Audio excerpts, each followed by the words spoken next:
नमस्कार। आज बात करेंगे शीर्ष नेता का गणपति पूजा करना सीजेआई के घर पे। तो आप तो जानते ही हैं कि मोदी जी सीजेआई मिस्टर चंद्रचूड़ के घर पे गणपति पूजा की है। प्रश्न ये है कि अगर इनको चुनाव के समय ये करना ही था पॉलिटिकल स्टंट, तो ये नितिन गडकरी के घर पे क्यों नहीं कर सकते थे। अब जो ईडी सीबीआई पे प्रश्न उठते हैं कि ये एक पॉलिटिकल पैरेट है, वही सवाल पूछेंगे कि अब कोर्ट भी मैनेज हो चुका है।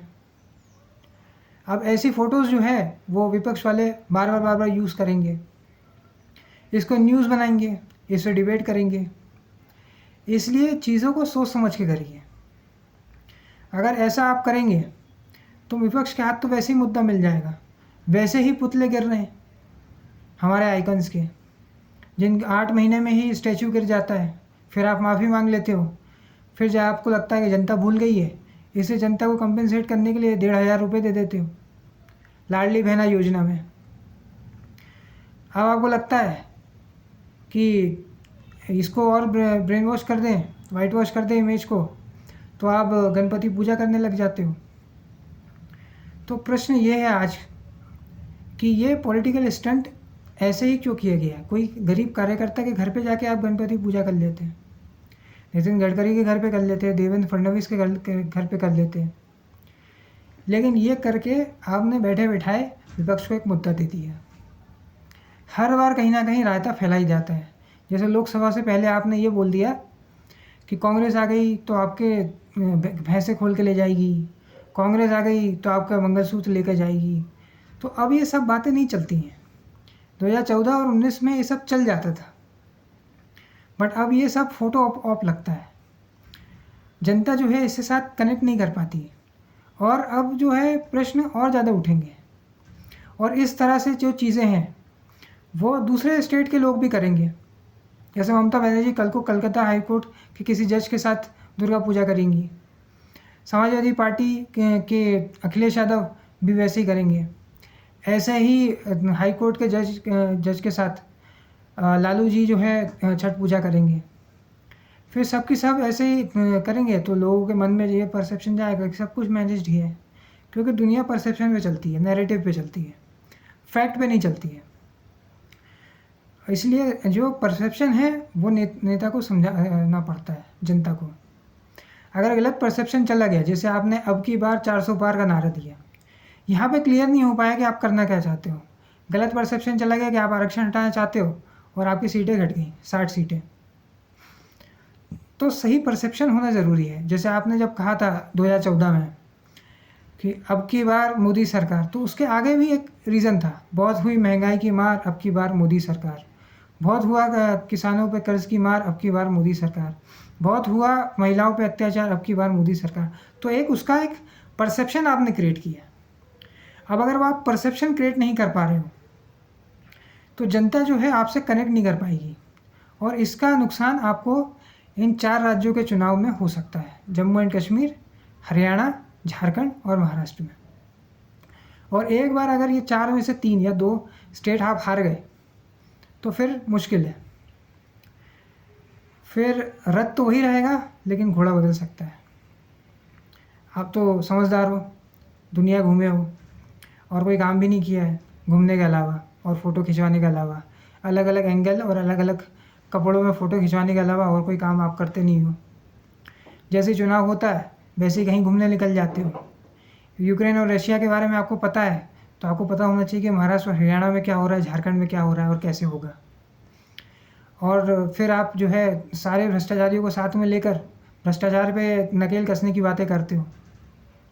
तो पहले ये सब चीज़ें चल जाया करती थी, पहले इंटरनेट नहीं था, या ज़्यादा इंटरनेट पेनिट्रेशन नहीं था। आपका जो मॉडल था वो व्हाट्सएप मॉडल था। अब जनता जो है ट्विटर और यूट्यूब पे आ चुकी है और धड़ाधड़ एक्सपोज कर रही है। इसलिए सोचिए समझिए किसके साथ आप स्टेज शेयर कर रहे हो, किसके साथ आप जा रहे हो। मैं चंद्रचूड़ जी को एक बेनिफिट डाउट दे सकता हूँ, क्योंकि कोई अगर अचानक से आ रहा है फेस्टिवल में किसी को कॉल करके कि हम आ रहे हैं आपके घर में, तो उसको मना नहीं कर सकते, और प्रधानमंत्री को तो बिल्कुल भी मना नहीं किया जा सकता है। तो हो सकता है कि प्रधानमंत्री ने कॉल किया हो या प्रधानमंत्री ने कॉल करवाया हो और कहा हो कि हम आपके साथ गणपति पूजा करना चाहते हैं, अच्छी बात है। लेकिन इससे जनता में संदेश क्या जा रहा है? एक छोटी सी भी घटना जो होती है, जैसे सिंगूर में हुआ था, उससे पूरे लेफ्ट की 34 साल की सरकार गायब हो गई थी। एक प्रोटेस्ट हुआ था दिल्ली में, रामलीला मैदान में, उससे दिल्ली की सरकार हिल गई थी। शीला दीक्षित का पूरा करियर ख़त्म हो गया था। कई सारे मंत्री जो हैं वो वापस कभी जीत नहीं पाए उसके बाद, 2014 के बाद। इसलिए सोचिए समझिए, एक छोटी सी गलती आपको पूरे स्टेट में साफ कर सकती है। हरियाणा में 10 साल के बाद आप आए थे। महाराष्ट्र में भी बहुत मुश्किल से 99 में हारे थे, उसके बाद अभी 2014 में कमबैक किया है। इसलिए सोचिए समझिए, विपक्ष इतना बेवकूफ़ नहीं है जितना आपको लग रहा है, या जनता इतनी मूर्ख नहीं है। हर चीज़ का वो मुद्दा बना सकती है। और आपने विपक्ष में किसी पे कोई कार्रवाई भी नहीं करी है। जिसने जो गलत किया उसको आपने हटा ही दिया, हटाया ही नहीं, कोई कार्रवाई नहीं हुई, कुछ नहीं हुआ, जबकि आप के पास बहुत सारे मौके थे। आपने अपने विपक्षी दलों के ही नेताओं को पद्म भूषण दिए, भारत रत्न दिए, जिससे ये जनता में यही संदेश गया, अपनी विपरीत विचारधारा के लोगों को आपने पद्मश्री दे दिया।